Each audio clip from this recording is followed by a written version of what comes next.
Assalamualaikum warahmatullahi wabarakatuh. Allahu Akbar, Allahu Akbar, Allahu Akbar, Allahu Akbar.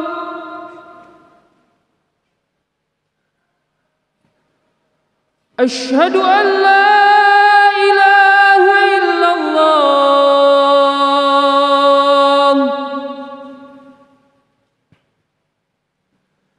أشهد أن لا إله إلا الله.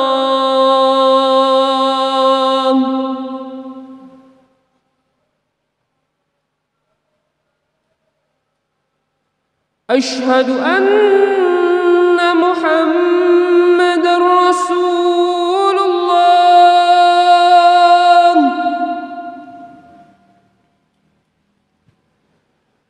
أشهد أن محمد رسول الله.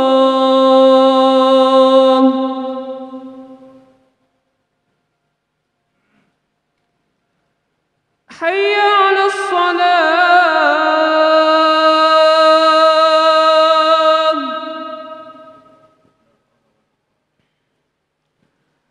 حي على الصلاة.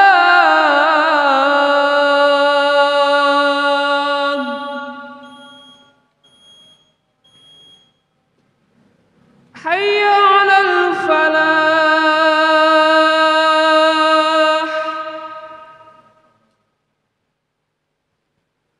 حي على الفلاح.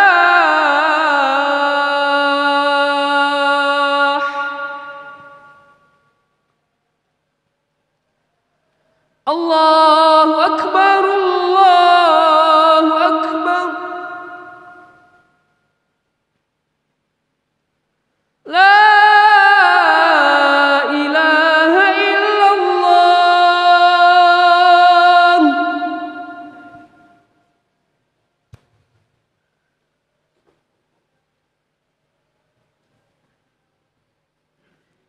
إن الحمد لله نحمده ونستعينه ونستغفره ونستهديه ونتوب إليه ونعوذ بالله من شرور أنفسنا وسيئات أعمالنا.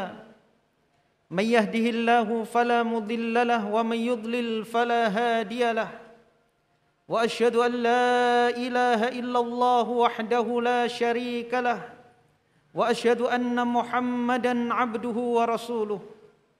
يا أيها الذين آمنوا اتقوا الله حق تقاته ولا تموتن إلا وأنتم مسلمون.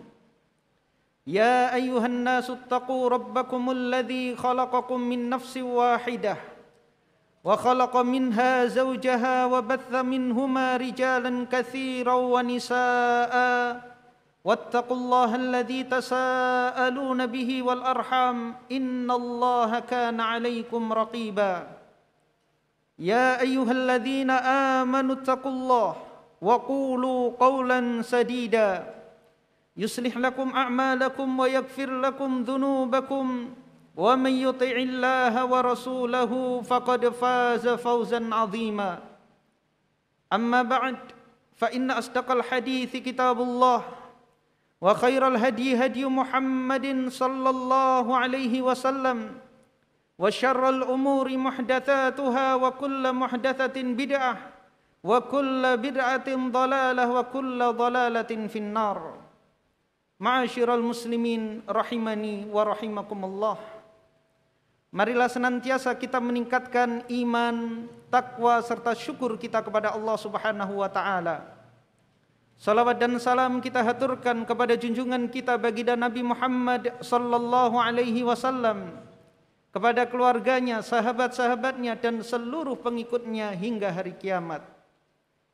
Ma'asyiral muslimin rahimani wa rahimakumullah.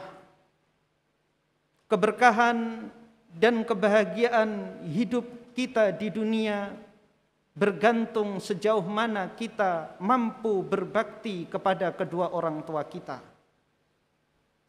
Nabi sallallahu alaihi wasallam bersabda di dalam hadis yang diriwayatkan oleh Al-Imam At-Tirmidzi, "Ridallahu fi ridal walidain wa sukhtullahi fi sukhtil walidain." Keridhaan Allah berada pada keridhaan kedua orang tua, dan kemurkaan Allah berada pada kemurkaan kedua orang tua. Dan sering sekali Allah Subhanahu wa taala menyebutkan hak kedua orang tua setelah hak Allah Subhanahu wa taala. Sebagaimana firman Allah Subhanahu wa taala di dalam surah Al-Isra, "Wa qadha rabbuka alla ta'budu illa iyyah." Dan Rabbmu berwasiat kepada engkau agar kalian jangan beribadah kecuali hanya kepada Allah. Wabil walidaini ihsana, dan berbuat baiklah kepada kedua orang tua.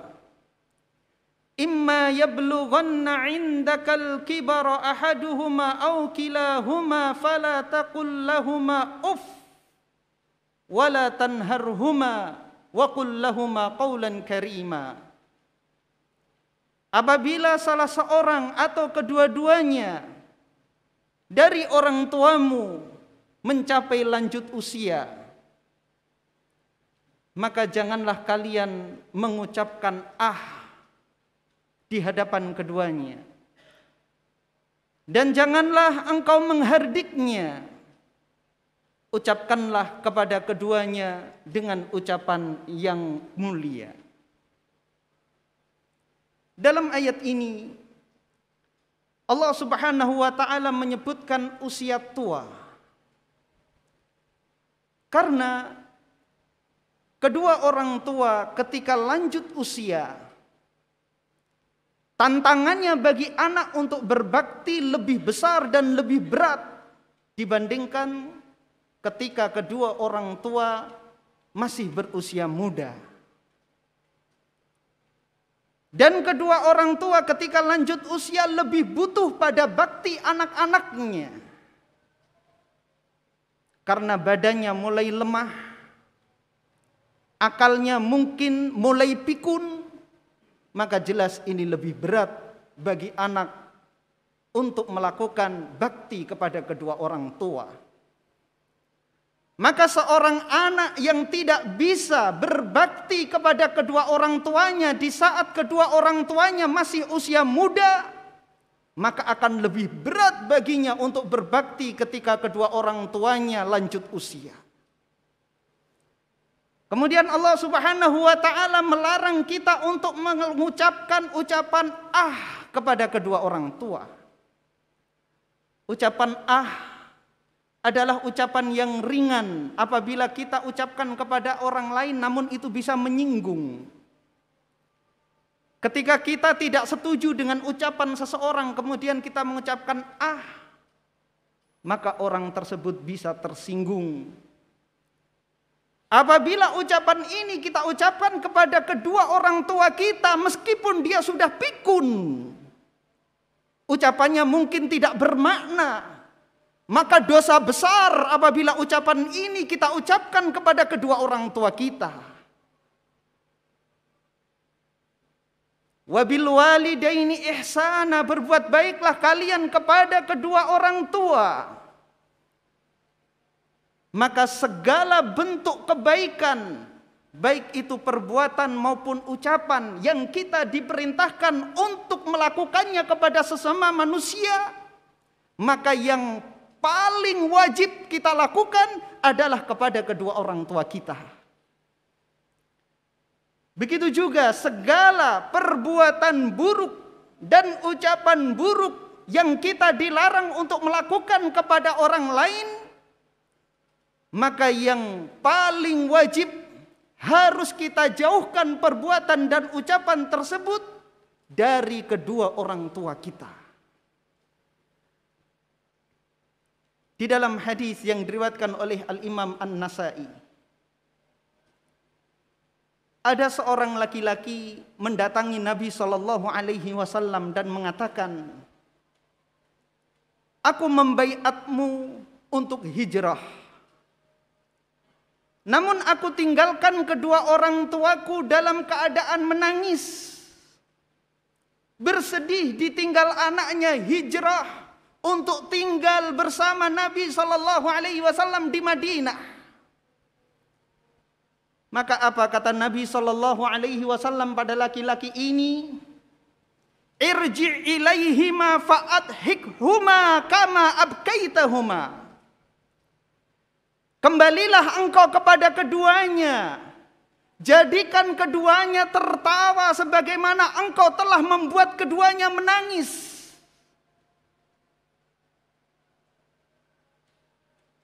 Dari hadis ini bisa kita mengambil pelajaran bahwa berbakti kepada kedua orang tua harus lebih diutamakan pada seluruh amalan yang hukumnya sunnah. Jangan sampai dengan amalan sunnah kita lakukan membuat kedua orang tua menangis, itu adalah dosa. Bukan pahala yang kita dapat.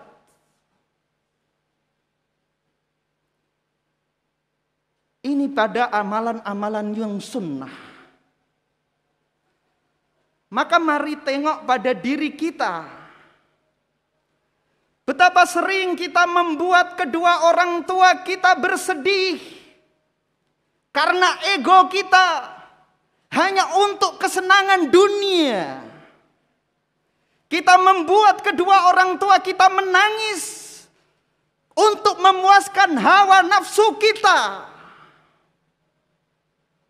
Kalau pada amalan sunnah saja Nabi sallallahu alaihi wasallam melarang sahabat untuk hijrah, meninggalkan kedua orang tuanya menangis. Lalu bagaimana dengan ego-ego kita yang hanya pada urusan-urusan dunia? Dari hadis ini pula kita bisa mengambil pelajaran bahwa perbuatan apapun yang bisa membuat kedua orang tua kita bahagia, tersenyum, tertawa, maka akan mendapatkan pahala yang besar. Selama perbuatan tersebut bukan pada hal yang diharamkan oleh Allah Subhanahu wa taala. Sebaliknya, perbuatan apapun, meskipun itu amalan yang hukumnya sunnah, apabila bisa membuat orang tua kita bersedih, maka itu termasuk dosa besar. Abdullah ibnu Umar mengatakan, bukaul walidaini minal uquqi wal kabair. Membuat kedua orang tua menangis termasuk kedurhakaan dan dosa besar. Kaum muslimin rahimani wa rahimakumullah. Dan berbakti kepada kedua orang tua merupakan cara termudah untuk dihapuskan dosa-dosa kita. Al-Imam Al-Bukhari di dalam Al-Adabul Mufrad menyebutkan kisah ada seorang laki-laki yang datang kepada Abdullah ibnu Abbas radhiyallahu anhuma. Laki-laki ini mengatakan, aku pernah melamar seorang wanita, namun lamaranku ditolak. Kemudian datang laki-laki lain melamar wanita tersebut dan diterima. Maka aku pun marah dan aku bunuh wanita tersebut. Apakah ada taubat bagiku? Abdullah ibnu Abbas mengatakan, apakah ibumu masih hidup? Laki-laki ini menjawab tidak. Maka Abdullah ibnu Abbas mengatakan, bertobatlah kepada Allah dan lakukan amal kebajikan semampumu. Maka pergilah laki-laki ini. Atha bin Yasar yang berada di samping Abdullah ibnu Abbas kemudian bertanya kepada Abdullah ibnu Abbas, Mengapa engkau tanyakan tentang ibunya, masih hidup atau tidak? Maka Abdullah ibnu Abbas mengatakan, aku tidak mengetahui satu amalan yang paling bisa mendekatkan seorang hamba kepada Allah Subhanahu wa taala melebihi bakti kepada ibu. Meskipun dosa membunuh, maka yang paling mampu menghapus dosa kita tersebut adalah berbakti kepada ibu. Barakallahu li wa lakum fil Qur'anil azim.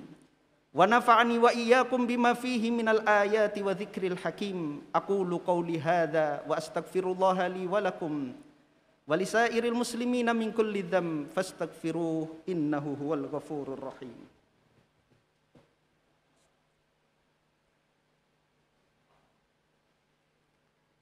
Alhamdulillah, wassalatu wassalamu ala rasulillah wa ala alihi wa sahbihi wa mawalah, wa la hawla wa la quwwata illa billah. Ya ayyuhalladzina amanu taqullah wa qulu qawlan sadida yuslih lakum a'malakum wa yaghfir lakum dhunubakum wa man yuti'illaha wa rasulahu faqad faza fawzan 'azima. Amma ba'd. Kaum muslimin sidang Jumat rahimani wa rahimakumullah. Sejarah telah mencatat bagaimana Allah Subhanahu wa taala memuliakan Uwais Al-Qarni karena baktinya kepada ibunya. Dan sejarah pula telah mencatat bagaimana Allah Subhanahu wa taala, bagaimana Juraij, seorang ahli ibadah yang tidak pernah melewatkan waktunya kecuali hanya untuk beribadah kepada Allah Subhanahu wa taala. Namun dia harus menanggung derita karena tidak memenuhi panggilan ibunya ketika dia dalam mengerjakan sholat sunnah. Tatkala dia sedang sholat dipanggil oleh ibunya Juraij, maka dia pun bimbang, ya Allah, ibuku atau sholatku. Dipanggil lagi Juraij, ya Allah, ibuku atau sholatku. Dia memilih untuk melanjutkan sholatnya. Maka ibunya pun mendoakan keburukan baginya dan Allah Subhanahu wa taala kabulkan doanya. Di sini juga penting bagi kita untuk mendalami ilmu agama, sehingga kita bisa mengetahui mana yang paling wajib untuk kita laksanakan. Di sini juga menunjukkan bagaimana bahayanya ketika seorang memutuskan suatu keputusan tanpa ilmu. Amalan yang wajib haruslah didahulukan daripada amalan yang sunnah.